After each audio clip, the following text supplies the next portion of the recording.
Hello, my lovelies, and welcome to the Queen's Curry Kitchen yet again on this beautiful Saturday. It's nice and cloudy outside. I have some guests for dinner that I'm expecting, and I did show you the chana masala recipe that we just made with the shortcut. Now I'm moving on to my other dish. So the menu for today is going to be chickpea curry, which is right here. I have enough of it that I've made, so I'm going to freeze this portion, and these two are going to be served in the evening.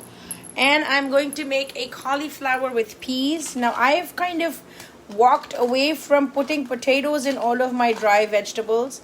Usually the combinations are gobi aloo, bhindi aloo, everything has aloo, which is potato. So I'm literally trying to move away from putting potatoes in everything. And so instead of potatoes, I do a combination of cauliflower with peas. So I've taken this cauliflower, which is more of the Asian store cauliflower. It's the Asian cauliflower. You can see the florets are really nice and open, and the stems are quite long. I've actually had to trim the stems. They were this much longer. And these don't fall apart, unlike supermarket cauliflower. You can see this is the shape of the florets. They're kind of bent and twisted, and the whole cauliflower is about this big, right? So the first thing I did was I added oil, I added cumin seeds, and I added ginger garlic paste. The next thing that's going to go in is my cauliflower, which has been cut and washed and dried. Okay, so that's going to get tossed in. I'm going to increase the heat. I was just waiting to come on the live. Now, a lot of people like to make their vegetables very oily.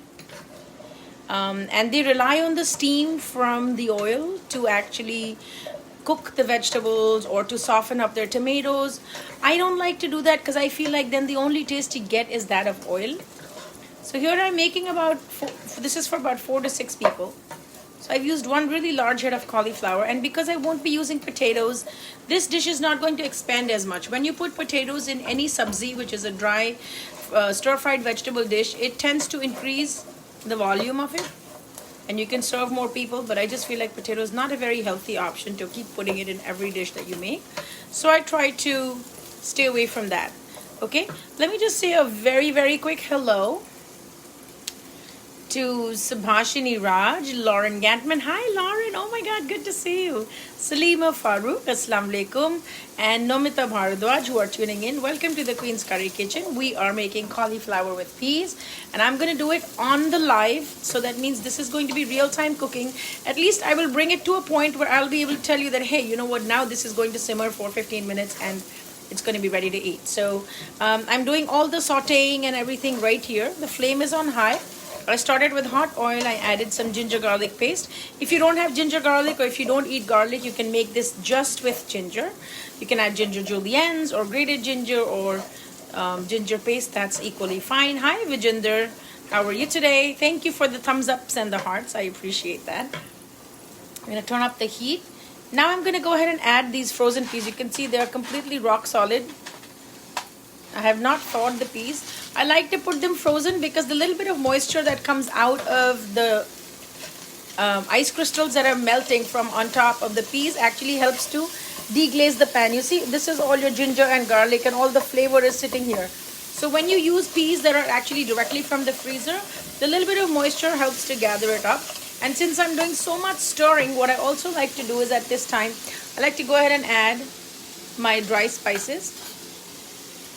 Certainly some salt. I use Himalayan pink. You can use any salt of choice. Coriander seed powder, which is also dhania powder in Hindi.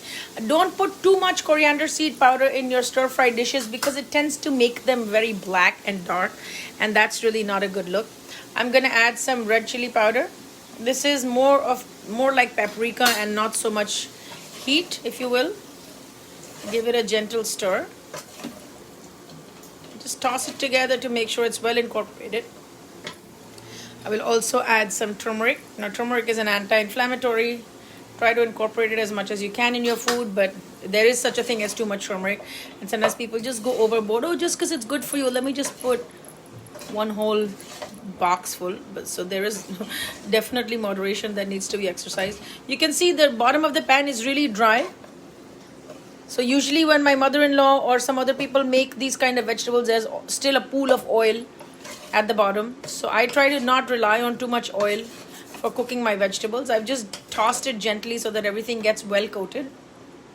I'm also going to add a little bit of the dry fenugreek herb. This is something that I specifically add in changing weathers, and I also add it in the winter time. If I'm making a summer gobi sabzi, then I don't usually add so many layers of flavor because I like to keep it very, very light. Okay, so that's happening. Now, in order to build some moisture into my gobi aloo, I'm going to add, this is one fresh plum tomato, and I will add a little bit of store-bought tomato puree. You can do either or you can do both like I'm doing here. So the tomatoes actually release their moisture because there is already salt in the gobi aloo, and it helps to, the steam from that moisture actually helps to cook the cauliflower.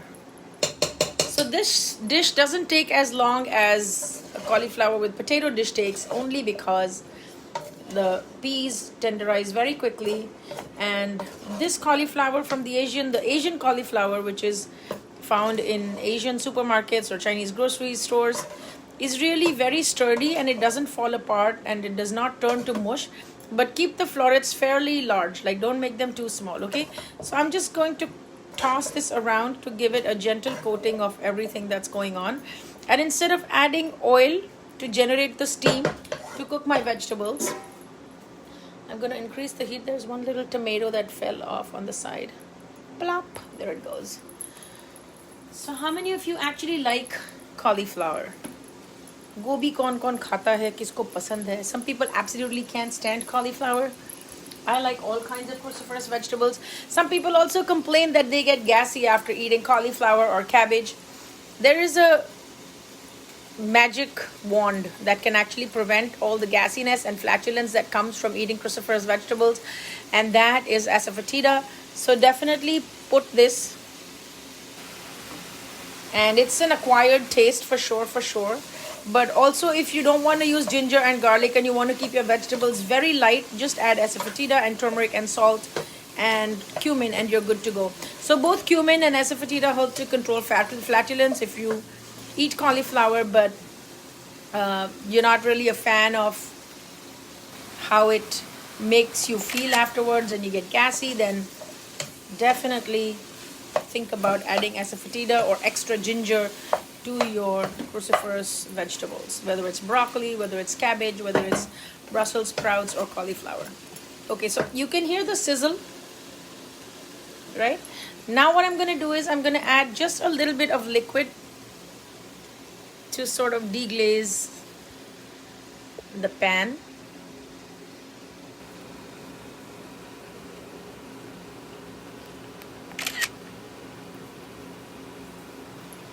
And I'm not making a curry. This is supposed to be a dry dish. So don't go overboard with the water. You can add a few tablespoons at a time as you go along. Right? So I'm going to cover, you can see there's not that much liquid at the bottom, right? But also the tomatoes are pretty whole. When I cover this, the tomatoes will start releasing the moisture. The peas will release the moisture. And of course, the additional water that I've already put in the pan is going to do the trick. I'm going to put in just a little bit more. And sometimes it will also depend on how much moisture you have inside your vegetables, depending on what time of the year it is, right? So just give it a gentle toss. Coat it well. And cover this. And then turn the heat to medium. So when that happens, what's going to happen is that all the steam that's going to get built in because of the moisture from the peas, from the tomatoes, and from the water that you added, you're going to see the steam building up. When the steam builds up, it's going to go right back into the pan and it's going to cook the cauliflower. So the cauliflower will have a little bit of a bite to it, but will not have a raw smell or a raw taste. The other thing that will be the finishing touch in this dish is going to be some fresh cilantro that I will finely chop, and I will also finish this dish with a sprinkling of garam masala, which is Indian allspice powder, and that's about it. That's the simplest way that you can make a cauliflower with potatoes. You can actually just leave it at this setting, and this should cook for about 8 to 10 minutes, and it'll give you nice, tender, mouth-watering cauliflower with potatoes. It's well seasoned because we've put everything that's in here. By the way, these masala boxes are for sale on my website. If you'd like to get them loaded with the spices or without, that's your choice.